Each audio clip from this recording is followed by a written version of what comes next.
Welcome to another episode of Sleep and Relax ASMR. Today's episode is going to be a fun ramble about planetary explorations, stuff on my Netflix list that I haven't watched that's been sitting and collecting dust, and any and all other random topics that may pop into my mind. A very boring or fun or interesting way to help you sleep and relax, depending on your preference and perspective. I saw the trailer for Neil deGrasse Tyson's Cosmos, and it piqued my interest. I have to admit, I'm a bit of a planetary nerd, insofar as I find the galaxy and universe very mysterious and fun to explore, but I don't know much of anything about it. Cosmos is presented by Neil deGrasse Tyson, but I think it's supposed to be Carl Sagan that actually presents the episodes, or maybe it's a documentary. Carl Sagan was absolutely, basically the Neil deGrasse Tyson before Neil deGrasse Tyson, right? Amazing teacher and a wonderful ability to make concepts as simple as possible. I'll never forget seeing a video on YouTube where Carl Sagan presents the idea of 3 dimensions. Of course, you should just see it for yourself if you're interested, but he uses a piece of paper, a flat, one-dimension item, and helps viewers to visualize what a 4D image might look like to us as creatures that live in a 3-dimensional world. Just look it up, I'd say, if you're interested. I think just Carl Sagan 3D, or maybe Dimensions paper, something like that. Let me know if that works. I can say honestly that Jupiter has always been my favorite planet. I just liked how it was bigger than the other ones. I feel that Mars gets the most press and media attention. Things like The Martian, the movie with Jason Bourne or Matt Damon, whatever his real name is. You have Elon Musk talking about a campsite or forming a civilization on another planet, so I think Mars is very overplayed in my mind. And I've always thought that Jupiter even had an amazing name. Jupiter. Just something for me is just very cool. I've been to Jupiter, Florida, and I think I only remember going to Jupiter, Florida because it was a city in Florida called Jupiter. Not to be confused with Jupiter Organic CBD, which is honestly the only CBD drops that I made part of my nightly, well, maybe daily sleep routine, depending on what the proper phrasing is. Jupiter Organic CBD, likely best paired when enjoying an episode of Sleep and Relax ASMR. Sort of like an off button for your daily stress. 100% USDA organic. No, you will not get high. Yes, it is legal in your state because it's legal in absolutely every state. And yes, if you don't love it, you can return it. Jupiter backs their product up with a 30-day risk-free trial, so you get a full refund if you're not convinced. I definitely love the product. It is part of my sleep routine now. Helps me to sort of focus. Sometimes I'll take it twice. Actually, I'll take it right before my exercise, or certainly right before I head to the office. Kind of helps me feel a bit calm. Gives me a sense of clarity, in my opinion. I think you'll love it if you try it. Just for you, you can get 10% off by visiting getjupiter.com and use promo code at checkout. Getjupiter.com, promo code ASMR, and enjoy 10% off. Thanks to Jupiter, the organic CBD company, and Jupiter, the planet, for helping bolster my esteem for the name and planet and companies with the name Jupiter. No, I'm not lying about any of that. Jupiter, the planet, really is my favorite planet in our solar system. Jupiter, the organic CBD company, really is my favorite CBD company, and certainly the one that I'm actually using in my daily or nightly routine. Of everything to lie about, it'd make more sense to say I'm recording this from a private yacht, by the Maldives, or that I'm planning to go to my condo in Monaco to watch the next Monaco Grand Prix from the balcony with 1,000 of my closest friends. Although I understand we are flawed creatures, sometimes embellish or lie, and sometimes we embellish or lie these quote unquote silly things depending on your perspective. I know a person that went out to dinner, then lied about going to McDonald's right after to save herself the embarrassment of admitting she had 2 meals in one night. I could kind of understand that one, but I'm feeling hungry because I didn't eat enough at dinner, then I have absolutely no shame in going to McDonald's right after. There's nothing quite like McDonald's after a fun night out of good, clean, often intoxicated fun. Pluto, whether it's a planet or not, still up for debate. I still consider it a planet. I'm sorry, old habits die hard. It's difficult for me after growing up being taught that Pluto is the very last planet in our solar system. And Pluto, I will admit, is probably my second favorite planet. That's the thing, right? Like, I've always thought Pluto was cool. It's the smallest one in our solar system. It's the very last one. You have Pluto the dog, the Disney dog, which I think Pluto is supposed to be Goofy's dog, which is strange because Goofy is kind of a dog, isn't he? I don't know if that's a slur. I don't mean to be a slur against Goofy and his kind of being, but it's kind of odd.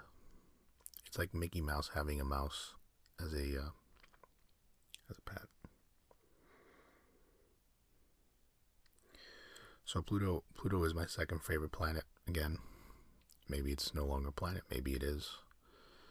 You'll have to just fight me on that. Saturn, Venus, Uranus, a bit anonymous in my opinion. I don't necessarily think of anything pop culture about it. Venus has a line of shaving products. Saturn, well, they used to make cars. I remember Saturn vividly in the 90s. Even the logo really yelled, hey, we're a brand in the 90s, but maybe that's just me. Fairly certain they went bankrupt and sold their assets in like 2009 or 2010. Thinking about this has piqued my interest in asking what were the best cars Saturn made during their run. So I'm actually going to pause this and do a quick search and see what comes up. So let's see. To you it's going to be 3 seconds. To me it's going to be 3 minutes of research. 3, 2, 1. Okay. From hotcars.com, an article from 2019 aptly titled The 10 Best Cars Saturn Ever Made Ranked, written by Jeffrey Dankert. Jeffrey with a G, not with a J.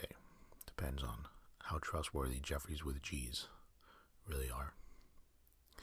Number 10 is the Ion.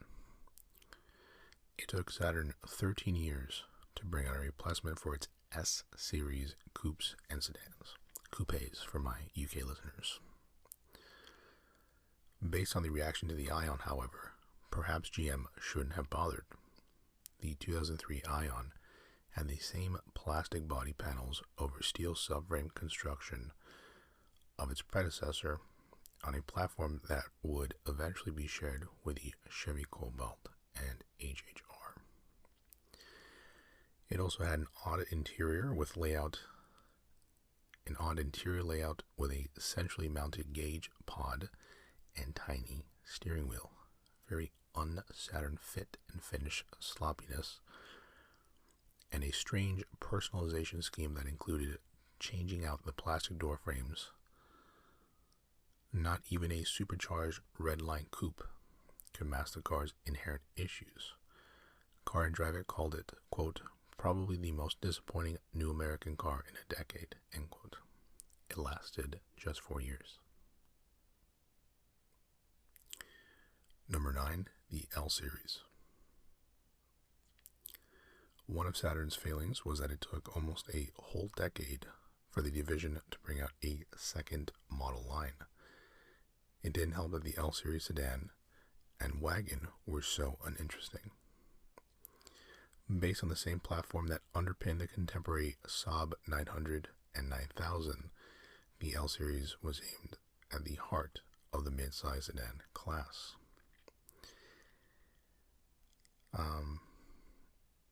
It's got a few other things on there, but I'll move on. Number 8 is a relay. By the mid-2000s, the U.S. minivan market had coalesced around 3 major players: Chrysler, Honda, and Toyota. GM was still in the game, though largely for fleet purposes, and Saturn was part of the company's last attempt to make an impression among minivan buyers. The 2005 Relay was a rebadged Chevy Uplander and was designed to look more SUV-ish than its predecessor. It was a decent value, but the Relay and its corporate siblings lacked a lot of the convenience features of the top vans on the market. The Relay was discontinued after the 2007 model year. Number 7 is the Aura. These are all models that I don't remember myself. I was never a Saturn aficionado. If you were a Saturn fan in the 90s or early 2000s, let me know what attracted you to the brand. Number 7, the Aura. Aura. Laura without the L.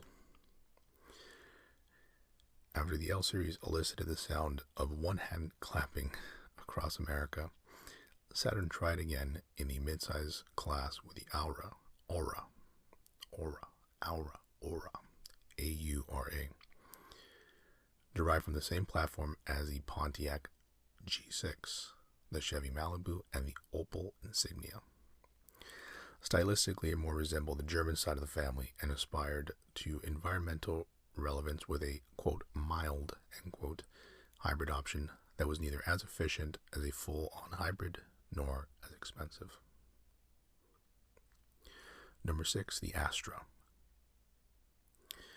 While the styling for the Aura midsize sedan suggested a German lineage, the car Saturn picked to replace the Ion in 2007 was considerably more overt.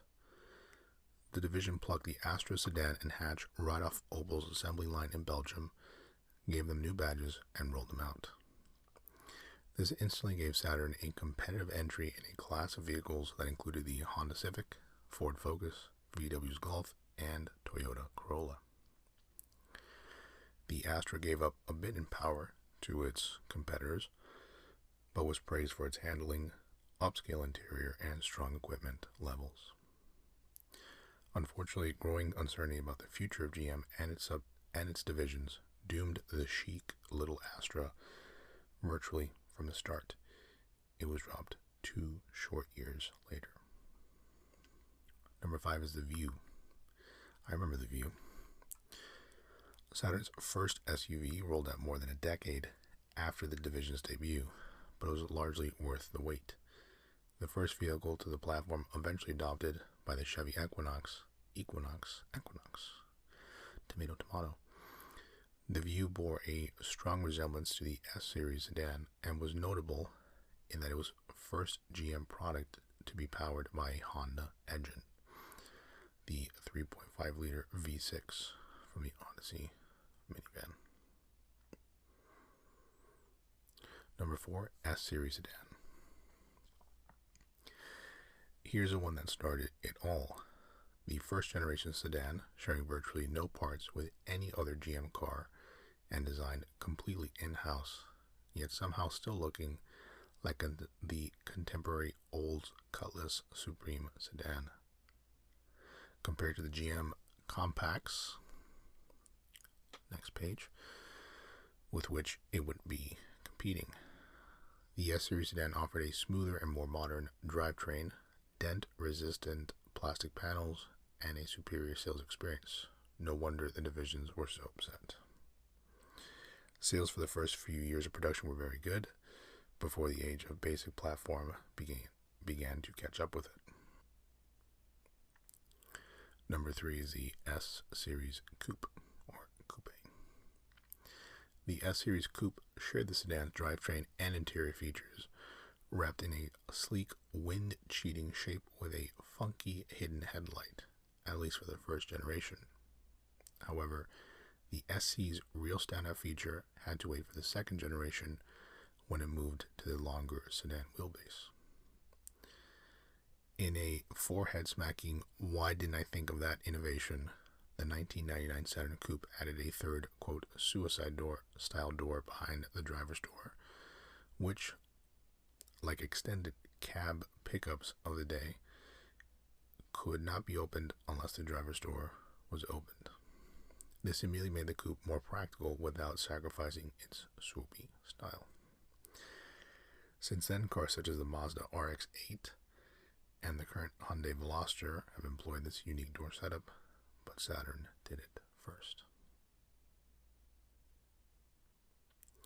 Number 2, Saturn Outlook. The first generation of GM's big crossover SUVs came in 3 flavors: professional, GMC Arcadia; luxurious, Buick Enclave; and value, Saturn Outlook. The front/all-wheel drive wagon could be equipped to seat up to 8 people, effectively replacing the Relay in Saturn's product lineup, and was the cheapest way to get into one of GM's very good full-size crossovers. The Outlook sold well for Saturn and was helping bring people back into showrooms, but the decision to drop the division left the Outlook without a home. The Chevy Traverse took up the value position in that hierarchy, and the Outlook's exterior panels would eventually return for a mid-cycle refresh of the GMC Acadia. And number 1, the moment of truth, the moment that you've been waiting to listen to this entire episode, I'm sure. What was the best car Saturn ever made? And the answer is number 1, the Saturn Sky. The best car Saturn ever sold was its least practical and one of its least popular, according to Jeffrey with a G. The Sky and its Pontiac Solstice companion were born of ex-GM product chief Bob Lutz's attempt to bring more excitement to the company's generally lackluster models. The Sky convertible was cobbled together with parts from the Cobalt/Ion platform, covered in a shape designed by the guy who went on to draw the Tesla Model S, X, and 3. Compared with the Solstice, the Sky featured a more elaborate exterior design, additional sound insulation, and a slightly more upscale interior. The Sky was also briefly sold overseas as the Opel GT, continuing the intellectual property agreement between GM's US and US operations. The Sky went dark in 2009 as Saturn wound down production. So there you have it. So let's change gears here. No pun intended, but I kind of wish I would have intended it.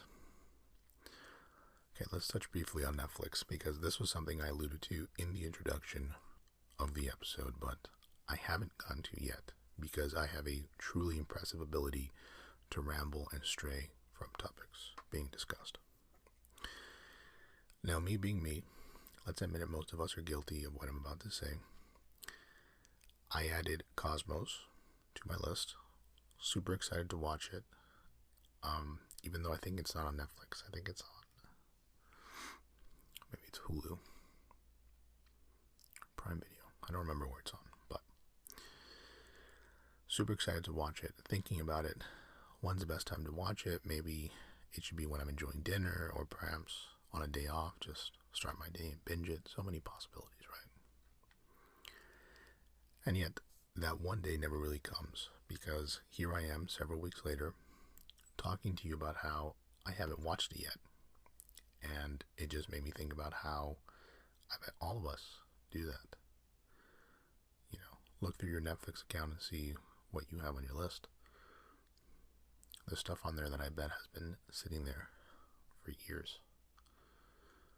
You know, for example, I added the show Highwaymen on Netflix on my list. Legitimately, I've been interested.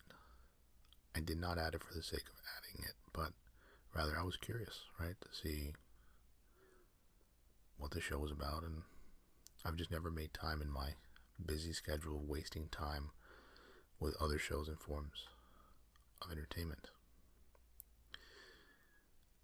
The only example of something I've added to my list a while ago that I finally got around to watching was the movie The Lobster, the one with Colin Farrell and Rachel Weisz. I really did enjoy that film, actually. I typically like films that are a bit different. You know, ones that have dry humor usually appeal to me, and ones that are able to create a really interesting world and stick to it. Like when I'm watching a movie, I want to feel like I can really believe the world I'm watching, and I want to be like I want to be able to see a glimpse into the lives of the characters we follow. And for me, The Lobster, I felt, did a very good job. For those unfamiliar, The Lobster is a dystopian comedy kind of movie. It has a very interesting and unique premise.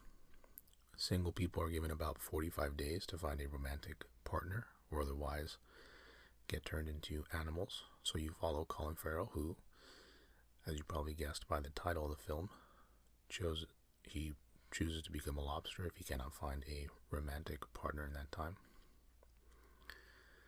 I forget why he chooses lobsters, but he does. And in any case, the film tells us dark yet humorous. My English today is not so good. The film tells us dark yet oh my gosh, I just did it again. Yet humorous story of Colin Farrell's character in his journey to find a romantic partner in 45 days. Frankly, I don't want to ruin it for you. Just check it out if you're interested. The Lobster. Pretty sure it's available on Netflix right now still. Worth the watch if you enjoy dark humor kind of films. Well, I think with that I'm done rambling for this episode. My question for you is, which is your favorite planet and why? Remember to try Jupiter Organic CBD by visiting getjupiter.com. That's getjupiter.com. Using promo code ASMR for 10% off your order.